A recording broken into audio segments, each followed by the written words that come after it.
Welcome to this explainer. Today, we're diving into something that is honestly a total game changer for your classroom. We're going to explore a super practical strategy to help your students actually hold on to what you teach them. Whether you're teaching nursing, business, engineering, humanities, criminal justice, you name it, this is going to completely transform how you approach your teaching. Let's kick things off with Section 1, the illusion of memory. Okay, picture this, because we have all been there. You teach a fantastic lesson. I mean, you are on fire. The students are nodding, they're chiming in, they absolutely get it right there in the moment. But then, a week goes by, exam day hits, and total crickets. They completely bomb it.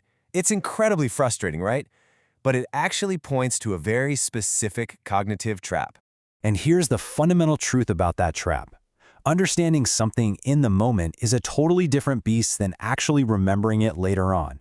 You see, when students study, they usually just passively reread their notes or highlight a textbook or maybe rewatch a lecture. And that creates this sneaky illusion of memory. It makes the material feel super familiar, sure, but familiarity? Yeah, that is not the same as retention. So, to fix this, here's our roadmap for this explainer. We just covered the illusion of memory, so next we'll define what retrieval practice is, look at some classroom and Canvas examples, talk about navigating AI, and then do a little retrieval practice ourselves.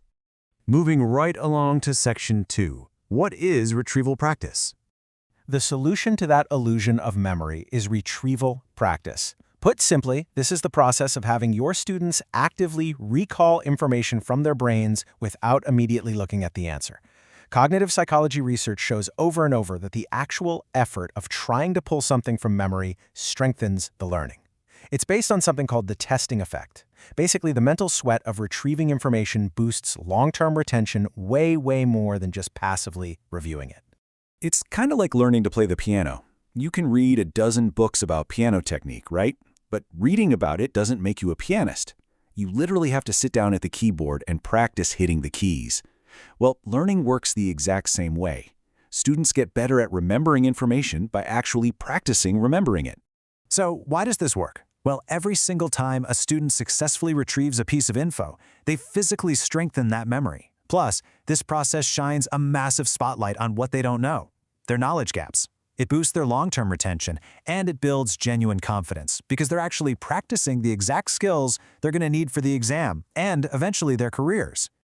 Let's get into the practical stuff with Section 3, Classroom and Canvas examples.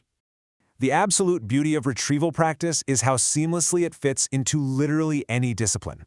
Teaching history? Just ask your class to jot down 3 events from memory right at the start of the lecture. Nursing or biology? Have them label the parts of a cell or an anatomy diagram before they open their books. Math or business? Throw a problem on the board and have them solve it without their notes. Composition? Have them recall the components of a strong thesis. In all these cases, they are actively retrieving, not just passively reviewing. And if you're using Canvas for a hybrid or online course, building these moments in is a breeze. Things like Canvas new quizzes are perfect for low-stakes checks with instant feedback. Or try an annotation assignment where they have to recall key ideas before they even start marking up a text.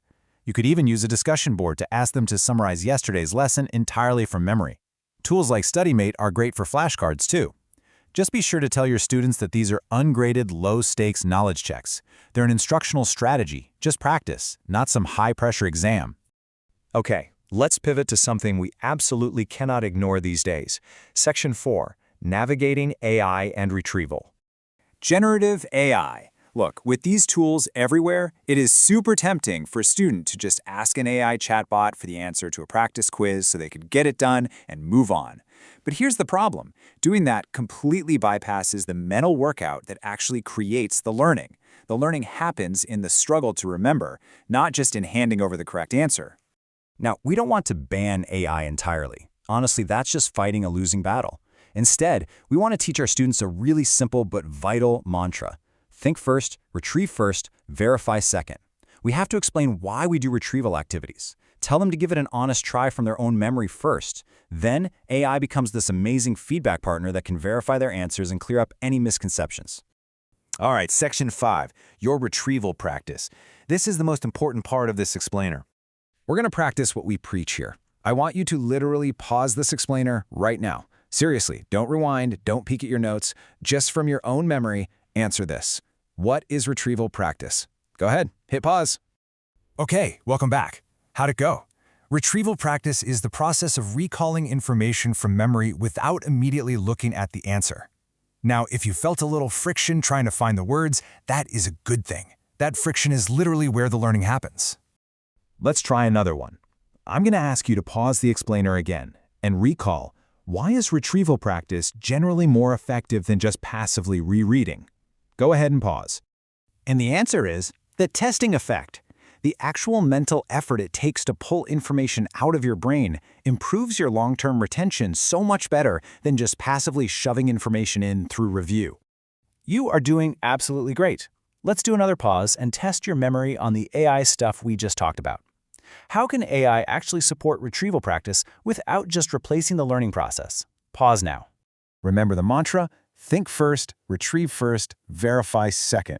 So once the student makes an honest attempt to retrieve the information from memory, AI steps in as a really valuable feedback partner to verify those answers after the fact. All right, final pause. Think about your own students, your own specific classes. What are 2 specific retrieval activities that you could easily implement in one of your Canvas courses next week? Pause and list 2 right now. So, what you come up with? You might have thought of a low-stakes Canvas quiz, maybe an annotation assignment, setting up StudyMate, or just throwing a quick summary question on a discussion board. Literally any of these will do absolute wonders for your students' retention. Well, you just experienced the power of retrieval practice firsthand. As you plan out your upcoming classes, I want to leave you with this one thought to kind of chew on. The quiz isn't the learning. The retrieval is the learning. Take a look at your syllabus for next week. What is one specific thing you're going to ask your students to retrieve? Thank you so much for hanging out with me for this explainer, and happy teaching.